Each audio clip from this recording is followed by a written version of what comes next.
I knew my family didn't really see me, but nothing prepared me for what my mother said that night.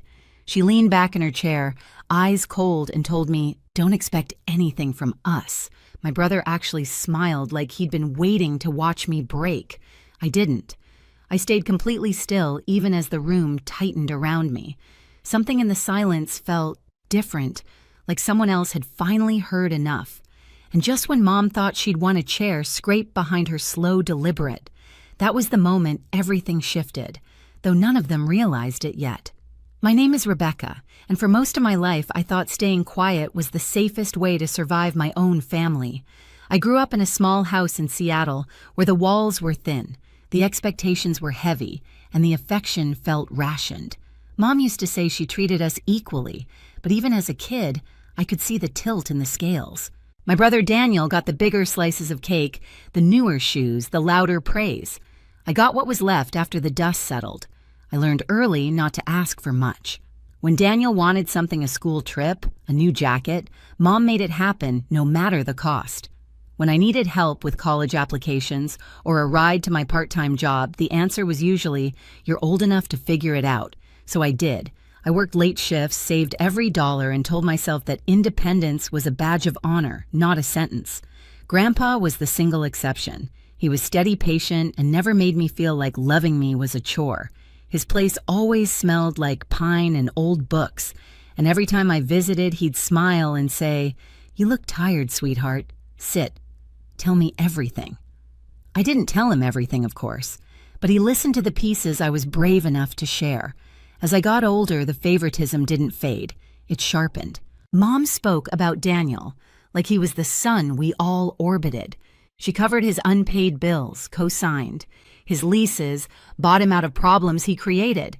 I kept my distance working in office administration downtown, keeping my head down, living small because I never wanted to need anything from them. But the imbalance grew impossible to ignore. Little comments piled up, jokes about how Daniel was the one who'd carry the family name, hints that I should step aside when decisions were made. Even during holidays, I felt like furniture present, useful but unnoticed. Still, I kept showing up. That's what you do when you hope a family might one day choose you back. When Grandpa invited us all to a winter dinner at Mom's house, I thought it was just another holiday gathering. He'd been tired lately, moving slower, relying on me more for doctor visits and errands. I assumed he just wanted us all in one place to feel close again. But when I walked into the dining room that evening, something in the air felt heavy, like everyone already knew a script I hadn't been handed. I just didn't realize the lines they were about to deliver would change everything. By the time dinner started, the tension in the room felt thick enough to chew. Mom moved around the table with the confidence of someone who believed she already owned the night. Daniel lounged back in his chair, scrolling on his phone, barely acknowledging anyone. Grandpa sat quietly at the end of the table, hands folded, eyes sharper than they looked a moment earlier. I took my seat near him, the only place that ever felt remotely safe. Small talk died quickly. Mom brought out the food set, the dishes down a little too forcefully, then cleared her throat like she was preparing for a speech she'd rehearsed. I felt my stomach tighten. She had that expression, the one she wore before delivering a decision she expected everyone else to accept without question. So she began picking up her glass. "I think it's time we talk about the future of this family." Daniel straightened up, suddenly interested. Grandpa didn't move. I stayed quiet. Mom launched into a long explanation about responsibility and keeping things in order, words she liked to use when she really meant control. She talked about the house finances, long-term decisions, all while Daniel nodded like a politician, pretending to understand a bill he didn't read. Then she looked directly at me. "Rebecca," she said, sounding almost bored, "we've agreed that your brother will take care of everything moving forward." I blinked. Everything I repeated, keeping my voice even. She shrugged. "He's the more stable one, more committed to the family. So yes." Daniel smirked, the corner of his mouth lifting like a kid who'd just been handed someone else's birthday present. I felt the humiliation burn low in my chest, but I kept my expression still. He liked when I reacted. Mom liked it even more. I folded my hands on the table. "And me?" I asked, even though I already knew the answer. Mom didn't hesitate. Don't expect anything from us. Just like that. Cold, final, delivered with the same tone someone might use to say, pass the salt. It was the kind of sentence that didn't echo, it stabbed. The room went painfully quiet. Daniel leaned back, satisfied. Mom adjusted her napkin like she'd just completed an item on her to-do list. And me, I sat there feeling the familiar weight press into my ribs. I'd heard 1,000 subtle versions of that message my entire life. But hearing it out loud, formal public, felt like being erased in real time. I inhaled through my nose, slow and steady. I stayed calm. Calm in a way that didn't feel like defeat anymore. Calm like clarity. Calm like something in me finally clicking into place. I glanced at Grandpa, expecting sympathy. What I saw instead was something else entirely. Recognition, focus, and a quiet, simmering disappointment not directed at me. He shifted in his seat just slightly, but enough for me to realize he wasn't going to let this slide. And without knowing it, Mom had just crossed the one line that would cost her everything. The rest of the dinner went on like nothing had happened, at least for them. Mom kept talking about Daniel's plans. Daniel kept bragging about things he hadn't achieved, and I sat there letting their voices melt into meaningless noise. But underneath that stillness, something in me was shifting quietly, steadily, like the slow crack of ice in deep water. When I excused myself to help clear the dishes, Mom followed me into the kitchen. She didn't come to apologize. She came to reinforce her decision. "You're not upset, are you?" she asked, slicing into the question with false concern. "I mean, you're independent. You always take care of yourself." There it was again, that same twisted praise that meant, "You don't matter as much." I dried my hands on a towel. "I heard what you said." She looked relieved, as if I had finally accepted my place. "Good, it's better for everyone this way." Everyone. Meaning her, meaning Daniel. Never me. Behind her, Daniel leaned in the doorway, arms crossed, watching like a spectator at a show he thought already had its ending. "It's not personal, Rebecca," he said. "It's just obvious. You don't need anything." I met his eyes for the first time that night. "Maybe I don't," I said softly. He frowned, confused by my lack of fight. Mom waved her hand dismissively and headed back toward the dining room. "Let's finish dessert," she said. "Dad wants to talk before he leaves." Grandpa, the only name in this house that didn't make my shoulders tense. I re-entered the room and found him sitting exactly where I left him, but now he was watching me with an intensity that made my pulse hitch. It wasn't pity. It wasn't shock. It was something quieter, deeper, a decision forming. He reached toward his pocket, then stopped when Mom and Daniel returned. His hand rested on the table instead, fingers tapping lightly, a habit he had whenever he was thinking through something serious. Mom sat next to him and patted his arm, using the sweet tone she reserved for moments when she wanted him to agree with her. "Dad, we were just discussing how Daniel should take over everything. It's time we make things official." Daniel straightened up proudly. Grandpa's tapping stopped. He lifted his gaze to Mom. "Is that so?" She didn't notice the shift in his voice. She kept smiling. "Yes, Rebecca understands. She knows she doesn't need anything from us." My breath caught. So did the tapping. Grandpa drew in a slow breath, eyes darkening, not with age, but with realization. I felt the room tilt almost imperceptibly. Something was coming, something neither Mom nor Daniel saw in the distance. As the conversation moved on, I saw Grandpa's hand drift subtly back toward his pocket, toward the envelope he'd almost pulled out earlier. His jaw tightened. His shoulders straightened. And for the first time that evening, Mom's confidence flickered just barely, like a candle catching a draft. She didn't know it, but the ground beneath her was already starting to split. And all she had done was give him one more reason to let it. Grandpa didn't speak right away. He just sat there, eyes fixed on Mom in a way that made the room feel smaller, tighter. The tapping from earlier had stopped, completely replaced by a stillness that felt heavier than any raised voice could have been. I knew that stillness. It was the same one he carried at the hospital when a doctor was about to deliver hard news. It meant he was done listening. Mom didn't notice. She poured herself more tea, humming like the night was going exactly how she planned. "Dad, we should finalize things tonight," she said. "Daniel and I have talked it through. Everything will run smoother once the paperwork is updated." The house, the savings, the accounts. It's time Daniel takes charge. Daniel puffed up in his seat. I'll make sure everything's handled. Grandpa's voice came out low. Handled? Daniel grinned. Yeah. Grandpa leaned back slightly, studying him. And Rebecca? He asked, tone deceptively casual. Mom exhaled, annoyed. Dad, we've been through this. Rebecca doesn't need anything from the family. She's always been independent. She knows that. She turned to me, expecting agreement. Right, I didn't answer. Not because I didn't know what to say, but because I was afraid any response would shatter the delicate tension in the room. Something inside me warned that this moment wasn't about my voice. It was about Grandpa's. He placed both hands on the table and cleared his throat. The subtle scrape of his chair against the floor made Daniel pause mid-smirk. I think Grandpa said slowly, "It's time I speak." Mom forced a smile. Of course, Dad. Go ahead. We know this is emotional for you. Grandpa's jaw flexed. You have no idea how emotional.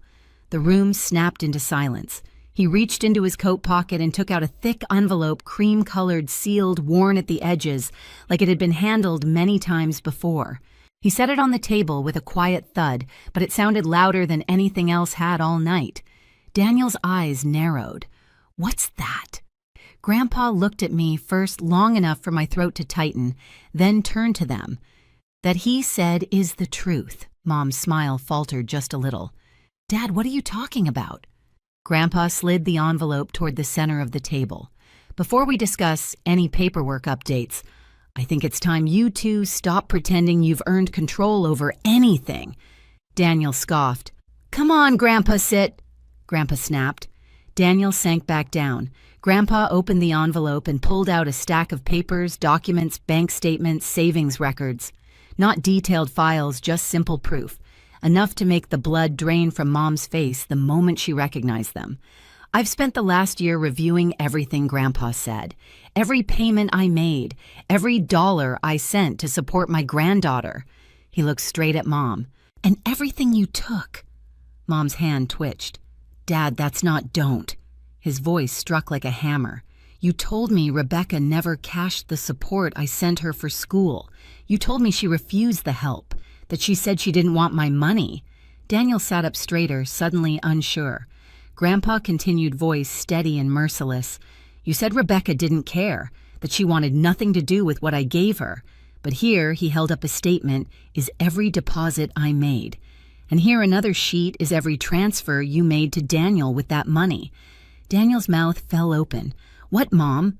What is he talking about? Mom went pale. Dad, wait. I can explain. There's no explanation.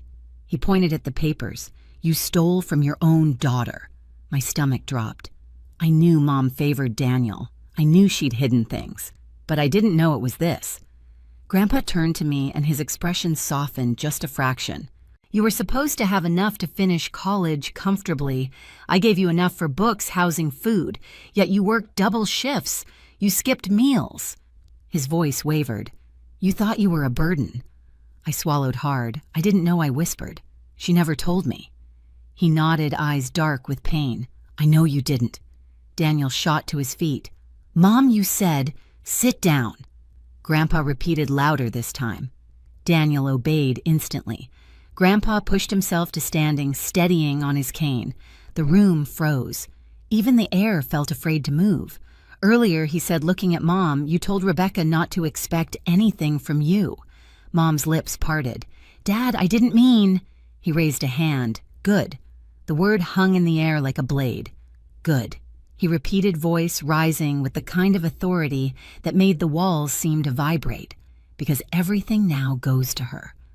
Mom's face collapsed like someone had dropped a stone on her chest, and the shock rippled outward. Dad, no, you can't. Daniel sputtered. Grandpa, this isn't fair. What about me? What about you? Grandpa turned on him, eyes blazing. Everything I gave you, you wasted. Every chance you squandered. And your mother encouraged it. Daniel's jaw clenched. I didn't know the money was hers. You didn't ask. Grandpa shot back. Because you never cared where it came from. You only cared that it came. Mom grabbed the back of her chair, breathing unevenly. Dad, please, let's talk about this privately. We'll talk about it now, Grandpa said. in front of the family, in front of Rebecca. Because this is not a negotiation. He pulled out a second envelope, thinner, crisp, freshly sealed. This, he said, is my updated will. Mom shook her head violently. Dad, no, Daniel needs to grow up, Grandpa said. And you need to live with the consequences of the choices you made. He set the envelope directly in front of me. My hands trembled as I looked at it, too stunned to touch it. Rebecca, Grandpa said softly, "You have been the only one who showed me kindness without expecting anything in return. You took me to my appointments. You sat with me when I was tired. You visited because you cared, not because you wanted something." He looked at Mom. "And you punished her for it." Mom was crying now, silent panic tears. Grandpa wasn't finished. "I am leaving the house, the savings, and everything else to Rebecca. Effective immediately." Daniel knocked over his chair. "This is insane. Mom, do something." Mom grabbed Grandpa's arm. "Dad, she's manipulating you. She's turning you against us." Grandpa jerked his arm free. "She didn't have to turn me against you. You did that yourselves." I finally found my voice. "Grandpa, why tonight?" He looked at me with a sad smile. "Because I needed to see who you all were when I wasn't speaking. And tonight you showed me." He faced Mom and Daniel one final time. Rebecca stayed calm. "You two showed your true colors." Mom reached out again, desperate. "Dad, please." He stepped back, shaking his head. "You told her not to expect anything from you. Now you can expect nothing from me." The room cracked open. Silence. Shock. Collapse. Mom sank into her chair, shaking. Daniel stared at the floor, stunned, and Grandpa placed his hand gently on my shoulder. "It's over," he said. But none of us, especially Mom, would realize just how true that was until much later. The days after that dinner felt strangely quiet, like the world had shifted a few inches, and everyone was still trying to find their balance. Mom called twice, then 3 times, each message more frantic than the last. I didn't answer. Daniel didn't call at all. I heard from a relative that he'd stormed around the neighborhood complaining that everything had been stolen from him, never once admitting why Grandpa made the decision he did. Grandpa, meanwhile, seemed lighter.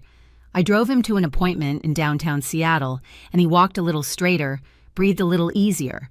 When we sat together in the waiting room, he nudged my arm gently. "You did well," he said. "I didn't do anything," I replied. He shook his head. "You stayed decent. That's harder than fighting." Later that week, we met with a lawyer to finalize the paperwork he'd already prepared. There were no dramatic signatures, no grand announcements, just a quiet confirmation that everything Mom and Daniel assumed they controlled no longer belonged to them. Grandpa didn't look triumphant. He looked relieved. When we left the office, the winter air felt sharper, cleaner.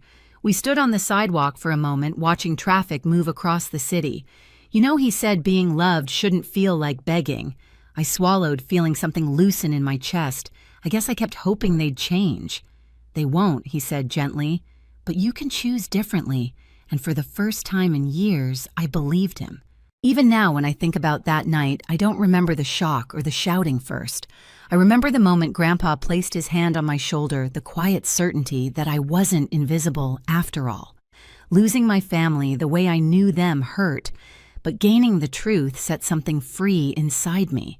Sometimes justice doesn't roar. Sometimes it stands up slowly, clears its throat, and speaks for you when you're too tired to fight.